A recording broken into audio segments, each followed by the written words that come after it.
In a move that has Big Bang Theory fans buzzing louder than Howard's belt buckles, young Sheldon is preparing for its most ambitious crossover event to date, one that promises to merge the past and future of Sheldon Cooper's brilliant, awkward, and emotionally complicated life. CBS insiders have confirmed that the season finale of Young Sheldon will feature a storyline that not only connects with the original Big Bang Theory timeline but actually brings key adult characters into the mix in a completely unexpected way. But this isn't your typical cameo flash-forward or voiceover, this is a full narrative fusion. The concept, a time-bending twist. The crossover, titled The Chrono-Quantum Paradox of Dr. Sheldon Lee Cooper, introduces a theoretical physics plotline that temporarily bridges 2 points in Sheldon's life. In classic Sheldon fashion, it begins with young Sheldon, Ian Armitage, attempting to create a quantum memory recorder for a high school science fair, inspired by one of his recurring dreams where he communicates with his future self. Except, this time, it works. Sort of. The experiment causes a rift in Sheldon's mind that opens brief psychic windows into the future. At first, it manifests in subtle ways. He starts quoting things from the 21st century, writing down Ramanujan-level theorems in his Trapper Keeper, and humming the soft kitty lullaby before he's ever heard it sung. Meanwhile, in Pasadena, an adult Sheldon, Jim Parsons, reprising his role in a surprise appearance, begins to experience vivid mental flashes of his younger life, memories he can't explain because they include scenes and conversations he never lived through. Enter Amy Farrah Fowler, Mayim Bialik, armed with a neurobiological hypothesis about shared memory encoding across quantum timelines. She and Sheldon begin investigating these shared visions, ultimately leading them to one conclusion: some forces connecting present-day Sheldon with his younger self. Dual narrative unfolds. The episode, a special one-hour finale, is split between 1990s East Texas and modern-day California.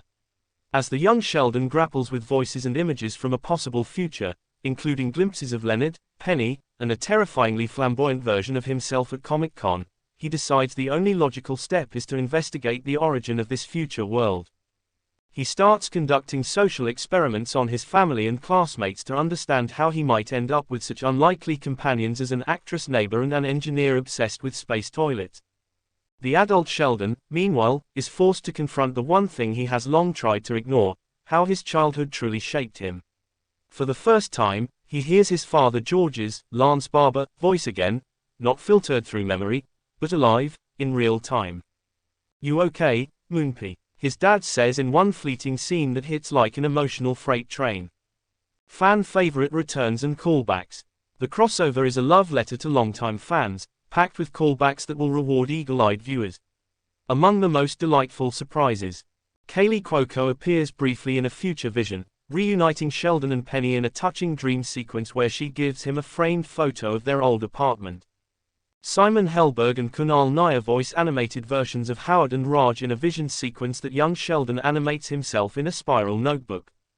A hidden whiteboard in Sheldon's room contains a scribbled formula for friendship dynamics, eerily similar to one shown in Big Bang Theory Season 2. There's even a scene where young Sheldon awkwardly attempts to mimic Howard's accent after hearing it in a dream. "I don't know why I'm talking like this," he says, "but it makes me feel strangely confident and repellent at the same time." Emotional depth beyond science. But this isn't just fan service and clever continuity. At its core, the crossover explores something deeply human: how the person we become is still in conversation with the person we were.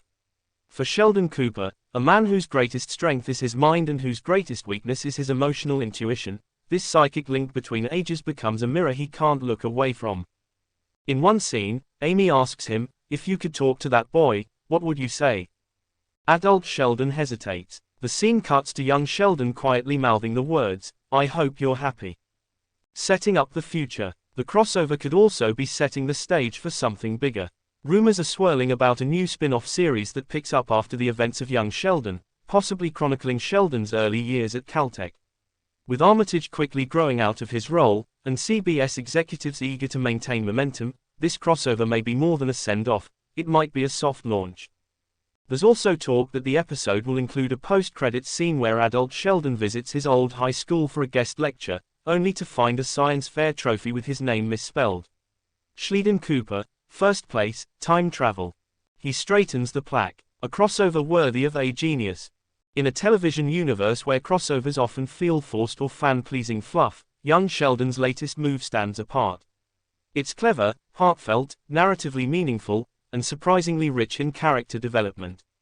Rather than shattering the fourth wall, it gently bends the space-time continuum of sitcom storytelling, and in doing so, delivers what might be the most memorable episode in either show's legacy. Sheldon Cooper has always been about logic, precision, and the pursuit of knowledge. But in this quantum entanglement of past and future, he learns a truth that science can't measure. Even a genius needs to talk to his younger self sometimes, just to say thank you. Would you like this as a formatted article, or adapted into a script format?